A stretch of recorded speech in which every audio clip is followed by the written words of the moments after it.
En France, la diminution du nombre de cas positifs, après une forte baisse, marque le pas depuis maintenant une semaine. Chaque jour, plus de 10 000 nouvelles personnes sont testées positives, contre 5 000 par semaine au cœur de l'été.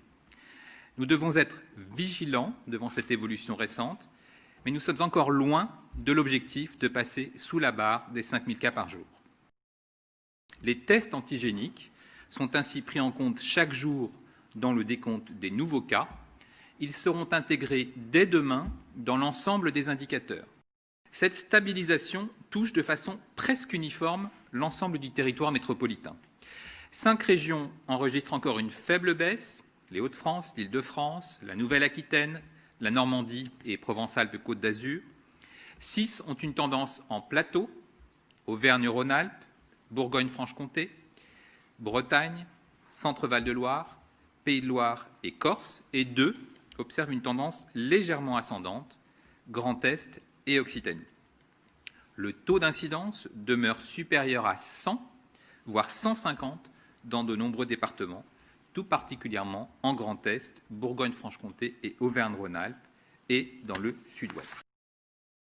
L'impact hospitalier de la Covid-19 reste majeur et la pression élevée en réanimation au-dessus des seuils d'alerte, notamment en Auvergne-Rhône-Alpes et en Bourgogne-Franche-Comté. La baisse des admissions s'est aussi ralentie, en particulier en Bourgogne-Franche-Comté, Grand Est, Nouvelle-Aquitaine, Occitanie et en Provence-Alpes-Côte d'Azur.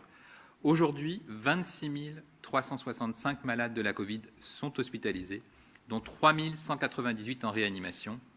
Nous avons ainsi 3 411 cas de plus de Covid en France en 24 heures.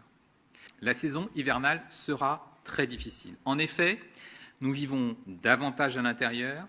Les conditions d'humidité, de température font de l'hiver la saison idéale pour la propagation des virus à transmission respiratoire. Les fêtes de fin d'année font craindre que des contaminations importantes intrafamiliales aient lieu, comme cela a été observé lors des fêtes de Thanksgiving au Canada puis aux États-Unis. Et donc je passe un message très clair de prévention, de prudence, un appel au bon sens et à la protection renforcée des personnes les plus fragiles, de nos proches, de nos aînés.